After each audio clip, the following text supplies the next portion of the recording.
your confession. We have multiple witnesses, and we have this. You don't understand! I had to do it! Why? I don't know. Possibly destroy the universe. It was what he was about to do. Destroy the universe. Well, you stopped him. Good job, Doc.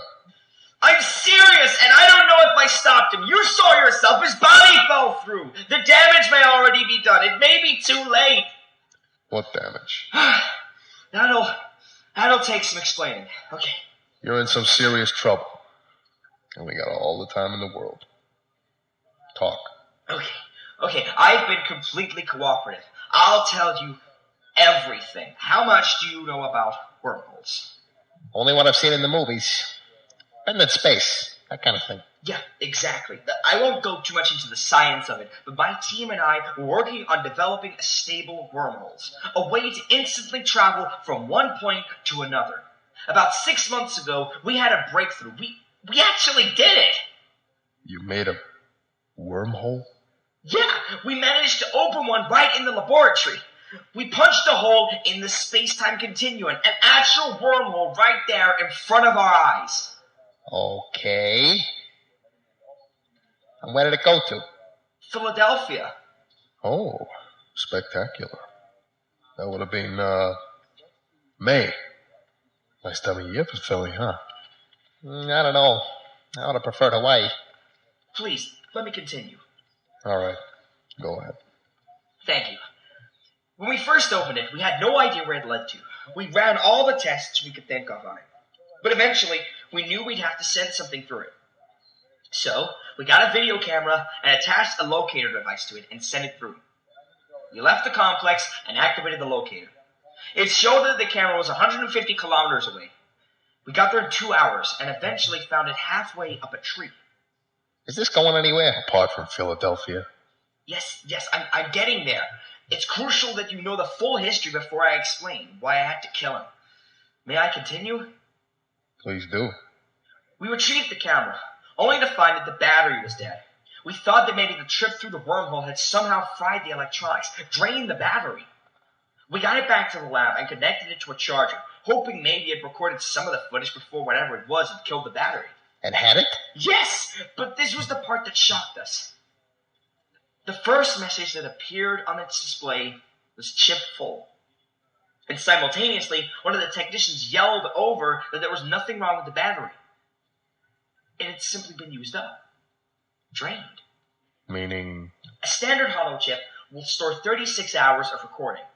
The battery for that camera model lasts for 48 hours. We retrieved the camera in 2 hours, Detective, yet the battery was depleted and the storage device was full. We checked the contents of the chip. It had a full 36 hours of footage on it. So the camera was damaged and wrote garbage to the chip. No, it worked perfectly. The footage we pulled from it began in the lab, showing me smiling into the lens, then going through the wormhole, then into a blinding light, sunshine, then green, then blue sky. As near as we could tell, it exited the wormhole 35 meters in the air, had fallen, and landed in a tree. Luckily, it had ended up pointing up in the sky. We were able to determine from weather conditions and the phases of the moon captured by the camera that it had not only traveled 150 kilometers through space, but it had also traveled 9 days back in time. Back in time? Time travel. Yes. Well, if you're going to start jerking us around... I'm not. I swear it. The wormhole had not only bent space, but time, too. So you built a time machine? Unintentionally, yeah. But we had. We kept experimenting with it over the following weeks and months, sending more and more objects through, as well as sterile biological samples, until we were able to accurately calibrate the exit point, both spatially and temporally, to a high degree of accuracy. What does that mean? We were able to create wormholes to within 1.5 meters of our intended destination, location, and to within 12 minutes of our intended destination time. What has this got to do with you killing Dr. Snow? Everything. Well, how about you use that time machine of yours to skip forward to tonight? Say, when you arrived at the lab. Okay, it was important you understood what the device was before I explained. You've explained. Now talk. All right. This evening, I was at home, reading, when the lab security system telephoned me. It told me that there had been an intrusion into the restricted materials compound. That's where we keep all the dangerous chemicals, biological agents, weapons tech, that kind of thing. It said that Dr. Snow had broken in and removed 8 liters of RX-52. RX-52? It's an engineered virus, a bioweapon. It causes a severe rash within 10 minutes of exposure, followed by pustules erupting on the skin. It's non-lethal and runs its course in about 4 hours with no lasting effects. Okay. Go on. But while RX-52 is non-lethal, it is still very dangerous. Its intended use is to create mass chaos, panic, but not fatalities. That much of it is enough to infect tens of thousands of people. I jumped into my car and drove to the lab. When I got there and entered the building, the lab's computer greeted me and announced that I had a new message from Dr. Snow. I got it to play the message for me, and that's when I realized what I had to do. Which was? I had to stop him. Whatever the cost. What was the message from Dr. Snow? It was a last will and testament of sorts. He explained his plan, every detail of what he was going to do.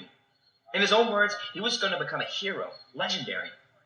He'd been planning it for some time, apparently. He was going to use the device to send himself back in time, along with a shotgun, 200 rounds of ammunition, and 8 liters of RX-5. He'd set the spatial coordinates to Manhattan, New York, and the temporal coordinates to 4 a.m. on the 11th of September, 2001. What? Yeah, he was going to send himself back in time 73 years to the morning of the attacks. Are you familiar with what happened on September the 11th, 2001, Detective? Of course. I learned about it in history class. We all did. What was he planning to do? 2,973 people died in those attacks. Most of them in the old World Trade Center towers. He was going to stop them. What? There was no way he could stop him. Those planes come from completely different parts of the country. He wasn't going to physically stop the planes. He was going to have the 2 buildings evacuated. He was going to connect the canisters of RX-52, 4 liters in each tower, to the ventilation systems. He would then contact the authorities and announce that he was a terrorist who was about to release a large quantity of the smallpox virus into both buildings. Smallpox? It was a deadly virus which was eliminated in the 20th century, but was believed for a time to have been held in stockpiles of biological warfare. His plan was twofold. If the authorities acted, and as he'd hoped, they would have evacuated both buildings. If they didn't, he would have released the RX-52 by remote into the building's ventilation systems.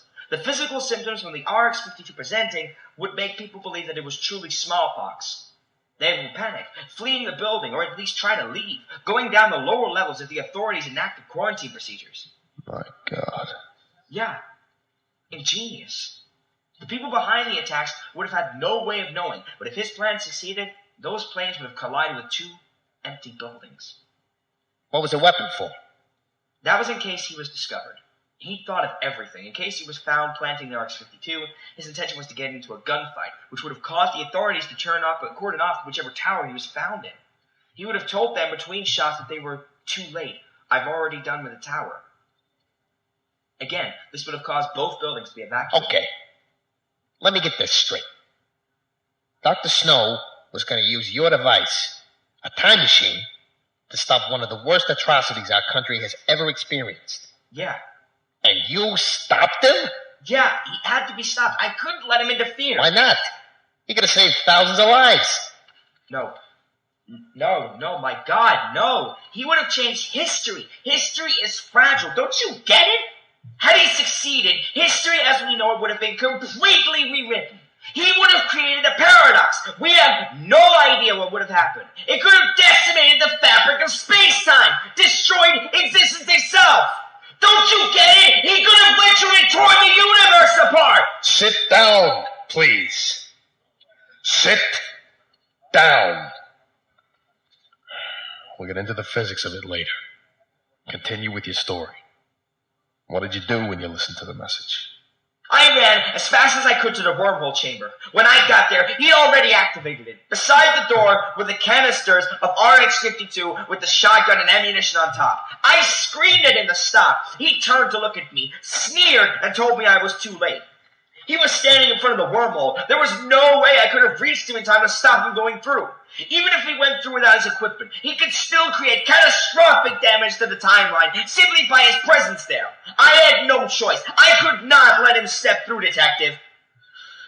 I grabbed the shotgun from where it was and aimed it at him. I gave him one last...